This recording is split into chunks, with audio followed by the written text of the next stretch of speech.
Hello everyone, welcome back to rational learning academy. Last class में मैंने आपको बताया था कोई भी नंबर जो कि 0 पे एंड होता है उसके प्राइम फैक्टराइजेशन में 2 एंड 5 होना ज़रूरी होता है। आज की क्लास में हम देखेंगे कि इरेशनल नंबर्स क्या होते हैं एंड उनको प्रूफ कैसे करते हैं। तो चलिए स्टार्ट करते हैं।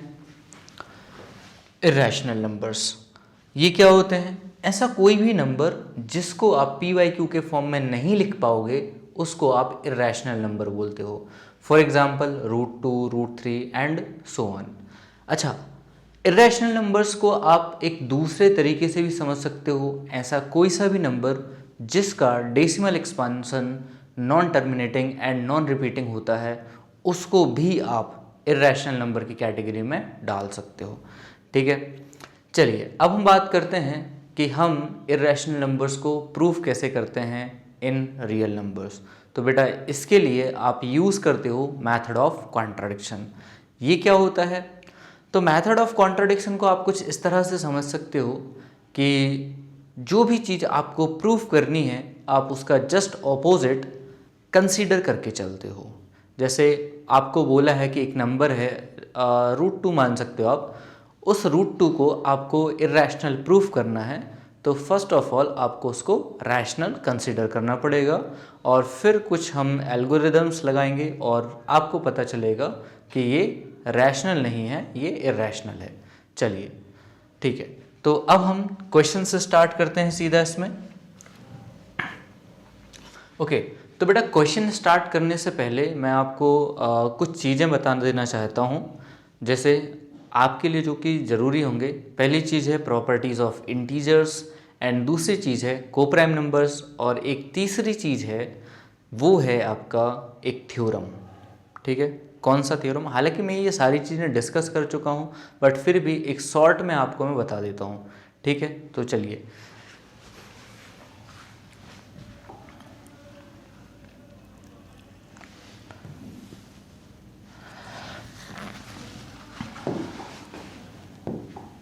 तो सबसे पहले हम देखेंगे properties of integers. Properties of integers. Okay, आपको पता है इंटीजर क्या होता है? आप ऑलरेडी जानते हो, -1 है, -2 है, 1 है, 2 है, 3 है, 4 है एंड सो ऑन। इस तरह के नंबर्स जो हैं जिनको आप इंटीजर्स बोलते हैं, इनमें कोई भी डेसिमल वाला फॉर्म नहीं होता है, डेसिमल नहीं होता, सिंपल वो अपने आप में कंप्लीट होते हैं। ठीक है, अच्छा अब क्या होगा? फॉर एग्जांपल हमारे पास दो इंटीजर्स हैं और उनको हम ऐड कर रहे हैं। फॉर एग्जांपल आप कंसिडर कर लो 3 + 2, इसका सम कितना आएगा? 5। अच्छा, ये भी इंटीजर है, ये भी इंटीजर है और इन दोनों का सम भी इंटीजर है। ठीक है, तो पहली बात तो यही हो गई कि अगर दो इंटीजर्स को आप ऐड करते हो तो हमेशा एक इंटीजर ही मिलता है आपको। सेकंड चीज़ है कि अगर आप इनको सब्ट्रैक्ट कर लो, फॉर एग्जांपल 5 - 6 कर रहे हो आप, आंसर आ रहा है -1, तो on subtraction also you will get an integer number. ठीक है, सब्ट्रैक्शन करोगे तो भी इंटीजर आएगा। थर्ड चीज़ है कि अगर हम मल्टीप्लाई कर रहे हैं, फॉर एग्जांपल 2 × 5, क्या आंसर आएगा? 10। तो अगर दो इंटीजर्स को हम मल्टीप्लाई करते हैं तब भी हमें एक इंटीजर ही मिलता है, ये चीज़ भी हमें ध्यान रखनी है। फोर्थ चीज़ है कि अगर हम दो इंटीजर्स को डिवाइड कर रहे हैं 2/5, तो बेटा ये एक रैशनल नंबर है। कैसा नंबर है? रैशनल नंबर है। ठीक है, अच्छा ये इंटीजर आएगा नहीं आएगा ऑन डिवाइडिंग, ये हम नहीं कह सकते, आ भी सकता है नहीं भी आ सकता। फॉर एग्जांपल अगर आप करो, जस्ट सपोज आपने किया 6/3, क्या मिला? 2। तो 2 तो एक इंटीजर है बट 2/5 जो है वो रैशनल है। ठीक है, हाँ एक चीज़ आप जरूर बोल सकते हो कि जो 2 है ये भी तो एक रैशनल है। तो हम इतना फॉर श्योर बोल सकते हैं कि जब भी हम दो इंटीजर्स को डिवाइड करेंगे तो हमें एक रैशनल नंबर मिलेगा। ठीक है, बाकी जो 3 केसेस हैं, एडिशन, सब्ट्रैक्शन और मल्टीप्लिकेशन, यहाँ तो कंफर्म है फॉर श्योर आपको एक इंटीजर ही मिलेगा। बट जब आप डिवाइड करते हो तो हो सकता है कि इंटीजर ना आए, बट उस केस में इतना ज़रूर याद रखना कि वहाँ पे हमें एक रैशनल नंबर मिलेगा। ठीक है, चलिए अब दूसरी चीज़ बात करते हैं हम कोप्राइम नंबर्स की। ये भी मैं आपको बता चुका हूँ, बट एक बार फिर से देख लो। तो कोप्राइम नंबर्स ऐसे दो नंबर्स होते हैं जिनके कॉमन फैक्टर्स नहीं होते हैं अदर देन वन सबका फैक्टर होता है, ठीक है, तो उसको हम इंक्लूड नहीं करते हैं। या फिर आप इसको ऐसे भी समझ सकते हो कि ऐसे नंबर्स जिनके कॉमन प्राइम फैक्टर्स नहीं होते हैं उनको आप कोप्राइम नंबर्स बोलते हो, ठीक है। फॉर एग्जाम्पल आप देख सकते हो 25 एंड 16 है, इनके कोई भी कॉमन फैक्टर्स नहीं होंगे। आप देख सकते हो 8 एंड 9 है, इनके पास कोई कॉमन फैक्टर नहीं है। या फिर आप ले सकते हो 5 एंड 7, ठीक है। तो इस तरह के नंबर्स जिनके पास कॉमन फैक्टर्स नहीं है उनको आप कोप्राइम नंबर्स बोलते हो। तीसरी चीज है बेटा एक थ्योरम। थ्योरम क्या है ये, कि अगर कोई नंबर है ए स्क्वायर, ठीक है, इस ए स्क्वायर को आप किसी नंबर p से डिवाइड कर सकते हो। इन दैट केस ये जो नंबर a है उसको भी आप p से डिवाइड कर सकते हो। इसका स्टेटमेंट कुछ ऐसा होता है, if p divides a square then p divides a, ठीक है। तो ये तीन बेसिक चीज़ें हैं जो कि आपको याद रखनी चाहिए सो दैट हम इस क्वेश्चन को अच्छे से समझ सकें, ठीक है। तो आप इन तीनों चीज़ों को नोट कर लो, उसके बाद फिर हम इस क्वेश्चन को प्रूव करेंगे, ठीक है।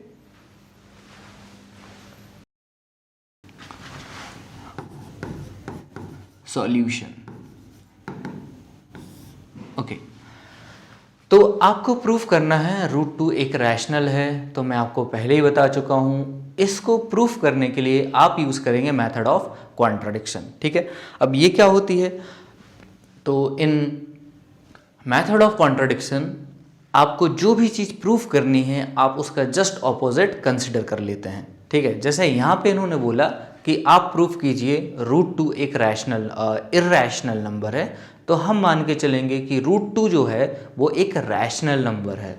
So just right let √2 B a rational, okay. अच्छा, अगर √2 एक रैशनल नंबर है तो आपको बहुत अच्छे से पता है किसी भी रैशनल नंबर को हम p/q के फॉर्म में लिख सकते हैं, तो इसको भी लिख सकते हैं। फिर this implies that √2 is equals to p/q। अच्छा, अब यहाँ पे p एंड q कुछ कंडीशंस होती हैं इनकी, जैसे q should not be equals to 0 and दूसरी चीज है कि p and q they must be coprime numbers. p and q should be coprimes.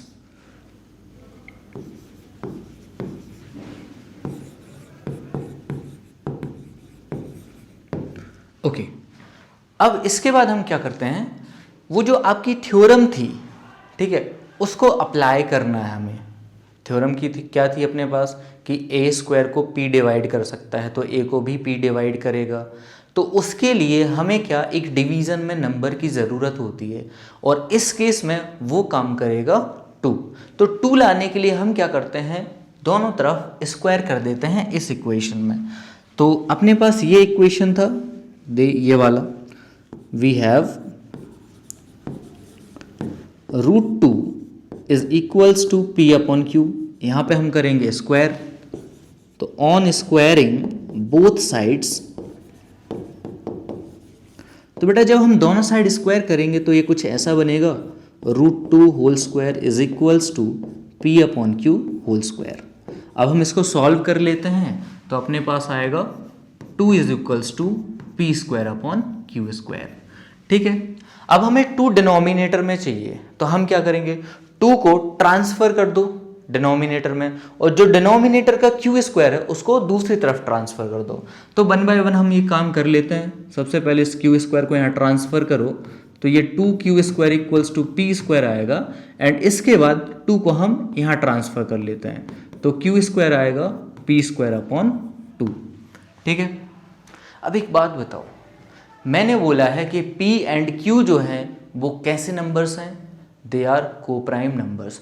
और बेटा जो को प्राइम नंबर होते हैं ना, वो हम बात कर रहे हैं एक्चुअली पॉजिटिव इंटीजर्स के पॉइंट ऑफ व्यू से। मतलब आप यहाँ मान के चलो कि जो को प्राइम नंबर्स हैं उनकी बात हम पॉजिटिव नंबर्स के लिए बात कर रहे हैं, पॉजिटिव इंटीजर्स के लिए बात कर रहे हैं, ठीक है। तो मतलब P एंड Q वो इंटीजर भी हैं।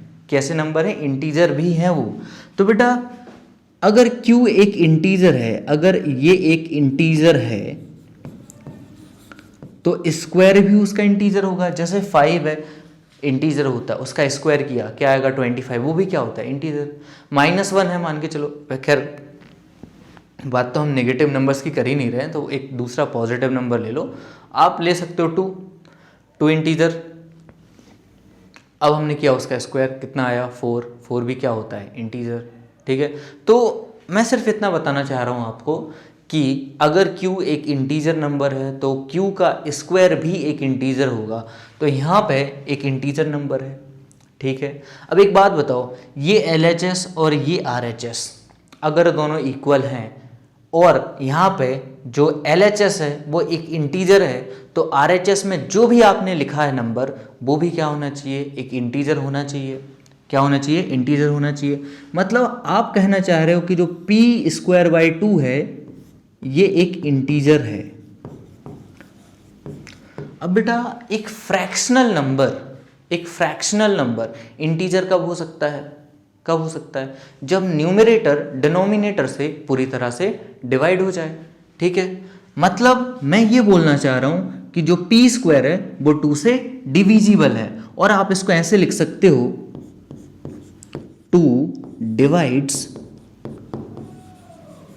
p²। अब वो थ्योरम याद करो आप, जो मैंने अभी आपको थोड़ी देर पहले बताई थी कि अगर a² को कोई नंबर है p जो डिवाइड कर सकता है तो a को भी वो नंबर डिवाइड कर देगा।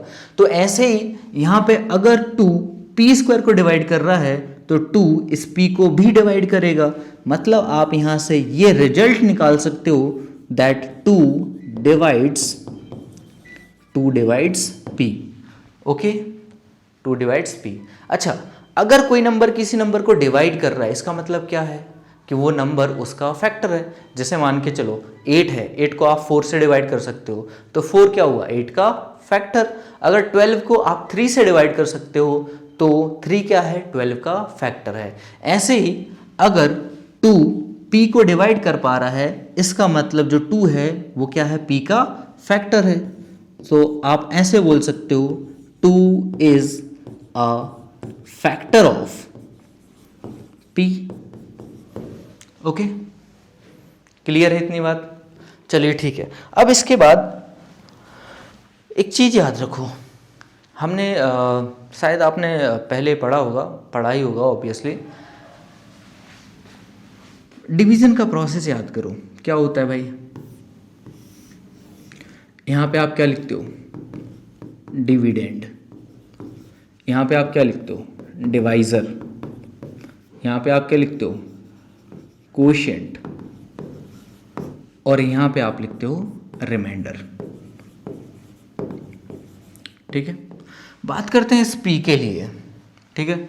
तो बेटा अगर p को मैं 2 से डिवाइड कर रहा हूं तो यहां पे कुछ कोशेंट आएगा। जस्ट सपोज कि कोशेंट जो है वो c है। अच्छा, मैंने बोला यहाँ पे कि 2 जो है वो p का फैक्टर है, मतलब 2 p को कंप्लीटली डिवाइड कर सकता है, तो रिमाइंडर कितना आएगा? 0, ठीक है। और आपको एक फॉर्मूला याद होना चाहिए। एक फॉर्मूला होता है आपके पास, dividend is equals to divisor into quotient plus remainder. अगर ये सारी वैल्यूज हम यहाँ पुट कर दें तो डिविडेंड कितना है अपना? p, डिवाइजर कितना है? 2, कोशेंट कितना है? c, और रिमाइंडर कितना है? 0। तो यहाँ से आप इस p को लिख सकते हो 2c। तो हम इसी चीज का यूज करेंगे। और एक चीज और याद रखना कि जो c है वो कोशेंट है। कोशेंट आप कैसे निकालते हो? टेबल पढ़ के। और टेबल में सारे के सारे नेचुरल नंबर्स आते हैं, मतलब इंटीजर्स आते हैं, ठीक है। तो यहाँ पे जो c है वो भी एक इंटीजर ही होगा, ठीक है, ये चीज़ याद रखना, हम इसका इस्तेमाल करने वाले हैं, ठीक है।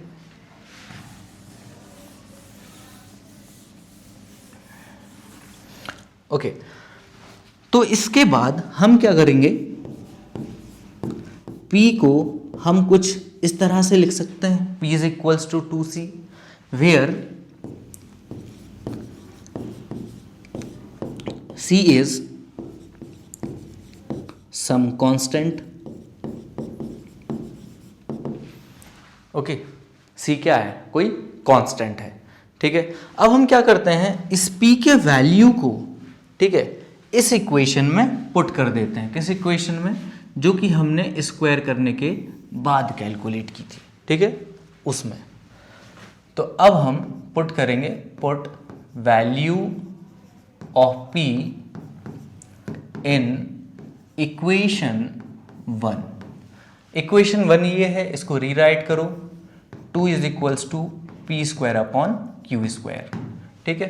P का वैल्यू कितना है, P इज 2C, यहाँ पुट कर दो 2C whole square upon Q square, ठीक है। इसको थोड़ा सॉल्व कर लेते हैं। अच्छा, एक काम और कर लो, क्यू स्क्वायर को आप यहाँ ट्रांसफर कर दो, तो 2Q square is equals to आएगा अपने पास, इसका स्क्वायर कर लो 4C स्क्वायर।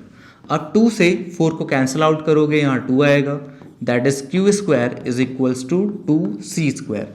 अब 2 को यहाँ वापस ट्रांसफर करो, तो Q स्क्वायर अपॉन 2 आएगा C स्क्वायर, ठीक है। अब ये जो सिचुएशन है ये बिल्कुल इसके जैसी है, ठीक है। मतलब कि अगर हमने बोला है कि C एक इंटीजर है, तो C का जो स्क्वायर है वो भी एक इंटीजर होगा, ठीक है। अब अगर ये इंटीजर है और ये इस नंबर की इक्वल है, तो इसका मतलब ये भी एक इंटीजर है, ठीक है। मतलब क्यू स्क्वायर बाई 2 जो है वो एक इंटीजर नंबर है। अच्छा, अब एक फ्रैक्शनल नंबर इंटीजर कब होता है, जब डिनोमिनेटर न्यूमरेटर को डिवाइड कर पाए। तो इसका मतलब ये है कि जो क्यू स्क्वायर है वो 2 से डिविजिबल है। So you can write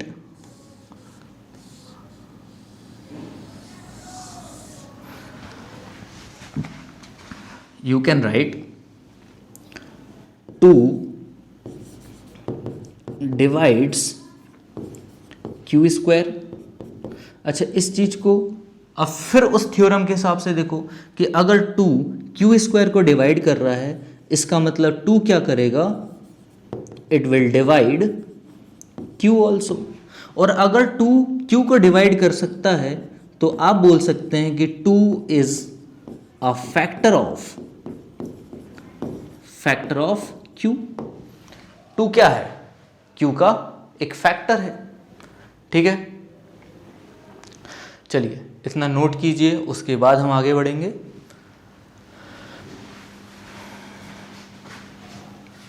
चलिए, ओके, सो आई होप अब आपने नोट कर लिया होगा, हम आगे बढ़ते हैं। तो बेटा अभी हमने एक रिजल्ट निकाला कि जो 2 है वो Q का फैक्टर है एज वेल एज P का भी फैक्टर है। बट याद करो, इनिशियली आपने पहले ही बोला है कि P एंड Q जो है वो कैसे नंबर्स हैं, they are coprime numbers. Coprime numbers हैं, इसका मतलब है कि उनके पास कॉमन फैक्टर्स नहीं हो सकते। बट अभी अभी तो आपने देखा कि 2 जो है वो P और Q का फैक्टर है। इसका मतलब ये है कि कहीं ना कहीं हमने गलती की है, ठीक है, इस पूरे सॉल्यूशन में। तो अब गलती क्या है, तो बेटा गलती ये है कि आपने इनिशियली बोला कि जो √2 है वो एक रैशनल नंबर है। इसका मतलब वो एक रैशनल नंबर नहीं है, वो कैसा है, एक इरैशनल नंबर है, ठीक है। तो अब हम इस पूरे सॉल्यूशन को कंक्लूड करेंगे यहाँ पे, ठीक है। ओके, तो just right since P, Q are co-primes, so they cannot have common factors.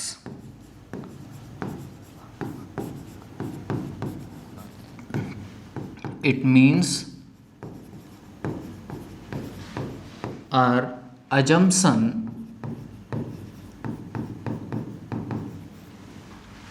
is wrong, that root 2 is rational. Instead of it, root 2 is an irrational number.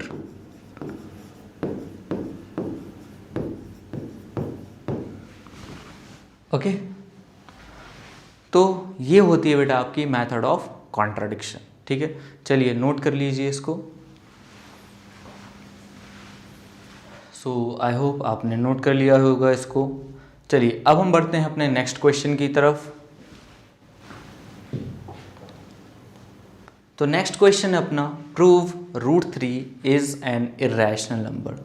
तो पूरी चीज़ें सारी की सारी प्रोसेस सेम रहने वाली है, सारी की सारी प्रोसेस सेम रहने वाली है, बट जहाँ जहाँ पे आपने पिछले क्वेश्चन में 2 लिखा था वहाँ वहाँ हमें 3 का यूज़ करना है। ठीक है, स्क्वायर्स को छोड़ देना है ना, उसको 3 मत बना देना।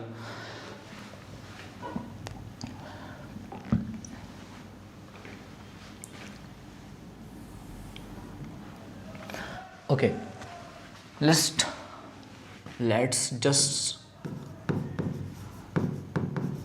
check the solution.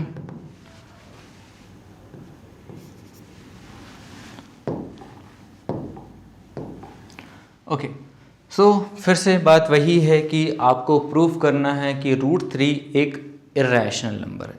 तो सबसे पहले आप ये मान के चलो कि रूट 3 एक रैशनल नंबर है। कैसा नंबर है? एक रैशनल नंबर है। ठीक है, so just consider root 3 be a rational number. Okay, अब बेटा अगर रूट 3 एक रैशनल नंबर है तो आप इसको P अपॉन क्यू के फॉर्म में लिख सकते हो, where P is not equals to 0 and P comma Q are co-prime numbers. Okay अच्छा, एक बात आपके ध्यान में आई या फिर शायद नहीं आई कि P और Q जो है उनको को-प्राइम ही क्यों लेना चाहिए? ऐसा क्यों ज़रूरी है? ठीक है, जब आप एक फ्रैक्शन लिख रहे हो तो उनको P अपॉन Q में P और Q को को-प्राइम लेने की क्या ज़रूरत है? ऐसा भी तो हो सकता है कि वो नंबर्स को-प्राइम ना हो, तो इसकी वजह से क्या इम्पैक्ट पड़ेगा अपने सॉल्यूशन पे? कभी आपने सोचा है ये चीज़? मैं बताता हूँ। ठीक है, देखो कोई भी नंबर है, जैसे मान के चलो अपने पास 2/6 है। ठीक है, यहाँ पे 2 और 6 को प्राइम नंबर्स नहीं है, बट बेटा जब हम इनको कैंसिल आउट करेंगे तो ये क्या आएगा? 1/3 आएगा। ठीक है, और 1/3 में 1 और 3 कैसे नंबर्स हैं? को प्राइम नंबर्स हैं। कैसे नंबर्स हैं? को प्राइम नंबर्स हैं। तो कोई भी फ्रैक्शन हो, अगर आप उसको कैसा भी ले लो, ठीक है, आफ्टर ऑल वो कैंसिलेशन करके आपको को प्राइम नंबर्स ही देंगे। ठीक है, इसलिए हमने ये चीज़ लिखी है।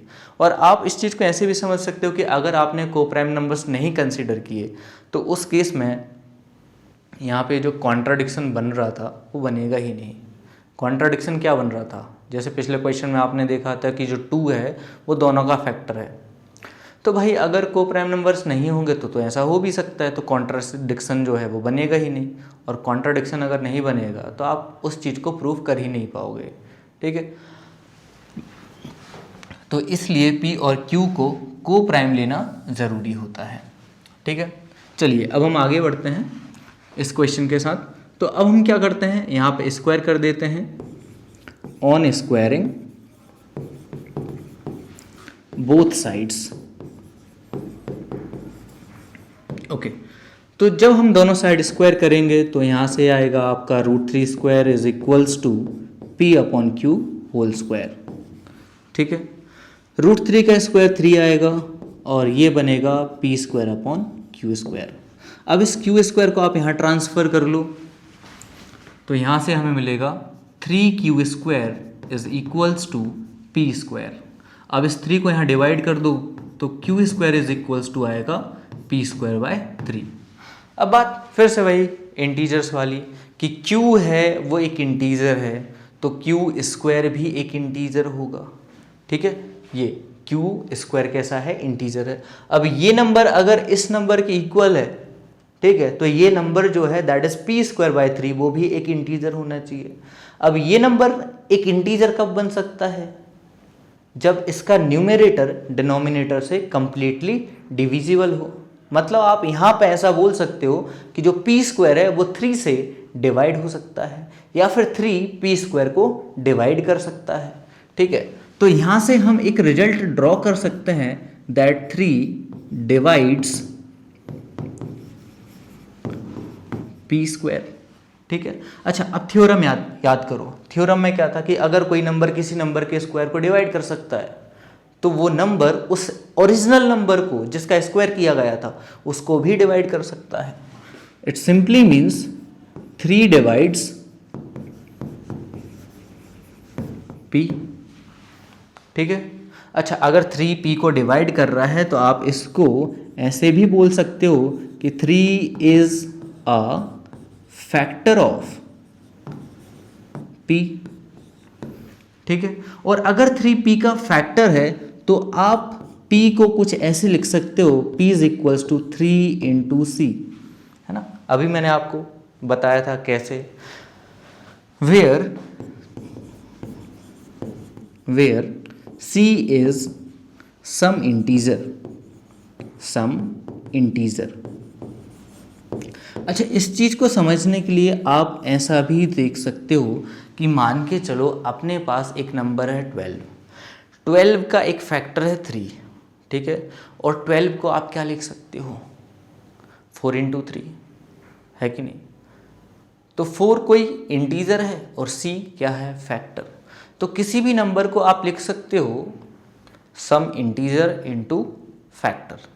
तो ऐसे ही अगर p का फैक्टर 3 है तो आप उसको लिख सकते हो 3 × सम इंटीजर, और यहाँ पे उस इंटीजर का काम कर रहा है c, ठीक है। अब हम क्या करेंगे, इस p के वैल्यू को यहाँ पे पुट कर देंगे, ठीक है। आप चाहो यहाँ भी पुट कर दो, स्क्वायर लेने के बाद जो पहली इक्वेशन बनी है वहाँ पुट कर देना, ठीक है। पुट p = 3c इन इक्वेशन 1। इक्वेशन 1 क्या है हमारे पास, 3q² = p²। अच्छा, तो आप यहाँ पे लिख सकते हो 3q² = p का वैल्यू ये 3c है तो ये 3c² बनेगा, दैट इज 3q² = 9c²। अब 3 से इस 9 को कैंसिल आउट कर दो तो यहाँ 3 बचेगा, दैट इज q² = 3c²। अब इस 3 को यहाँ डिवाइड कर लो तो यहाँ से q² / 3 = c² आएगा। अब फिर से वही कहानी रिपीट करो कि c एक इंटीजर है तो उसका स्क्वायर भी इंटीजर होगा। मतलब ये जो c² आपको दिख रहा है वो एक इंटीजर नंबर है। अब अगर ये नंबर इंटीजर है तो इसके जो लेफ्ट हैंड साइड में लिखा है q² / 3 वो भी एक इंटीजर होना चाहिए। और q² / 3 इंटीजर कब बन सकता है, जब q² 3 से डिवाइड हो जाए। तो यहाँ से आप ये बोल सकते हो that q² is divisible by 3, okay, है ना। और अगर q² 3 से डिवाइड हो पा रहा है मतलब q भी 3 से डिवाइड हो सकता है, तो आप इसी चीज को ऐसे भी लिख सकते हो q is divisible by 3। अच्छा, अगर q 3 से डिवाइड हो पा रहा है मतलब 3 इसका एक फैक्टर है, 3 is a factor of q, ठीक है। बट इनिशियली याद करो हमने पहले ही बोल रखा है कि जो p और q हैं वो कैसे नंबर्स हैं, कोप्राइम नंबर्स हैं। अब अगर वो कोप्राइम नंबर्स हैं तो उनके पास कॉमन फैक्टर्स नहीं हो सकते, बट यहाँ पे आप क्लियरली देख सकते हो कि जो 3 है वो P as well as Q दोनों का ही फैक्टर है। अगर वो दोनों का फैक्टर है इसका मतलब हमने कहीं ना कहीं मिस्टेक की है। अब मिस्टेक क्या की है, हमने इनिशियली बोला कि जो √3 है वो रैशनल नंबर है। अब ये रैशनल नंबर नहीं है, क्योंकि अगर वो रैशनल होता तो यहाँ तक सारी चीज़ें सही होनी चाहिए थी, बट यहाँ तक सारी चीज़ें सही नहीं आ रही हैं। इसका मतलब क्या है कि जो √3 है वो एक इर्रेशनल नंबर है। ठीक है, तो चलिए अब हम इस पूरे सॉल्यूशन को कंक्लूड करते हैं। Since P, Q are co-prime numbers,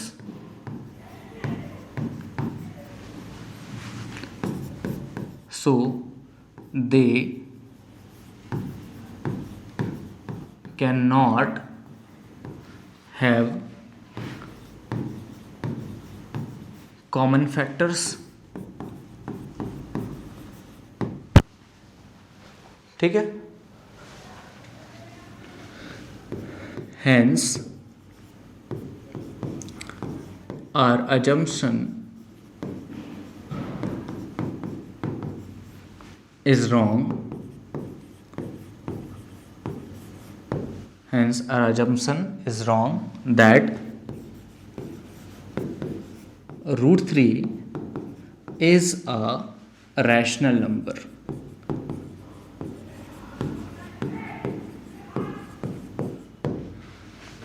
Instead of √3 being rational, it's irrational। Okay, तो नोट कर लीजिए अब आप इसको।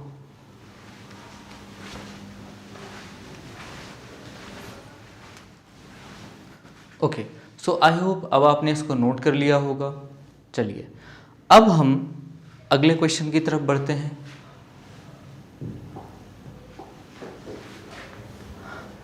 अच्छा, उससे पहले आपके लिए एक प्रैक्टिस क्वेश्चन दिया हुआ है।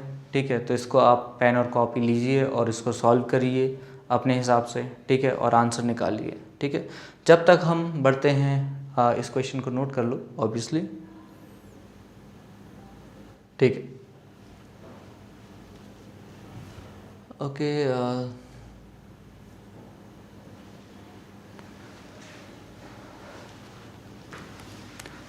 तो ठीक है, आज के लिए हम इतना ही रखते हैं, मिलते हैं कल की क्लास में। ठीक है, जब तक अपना ख्याल रखिए। राधे राधे।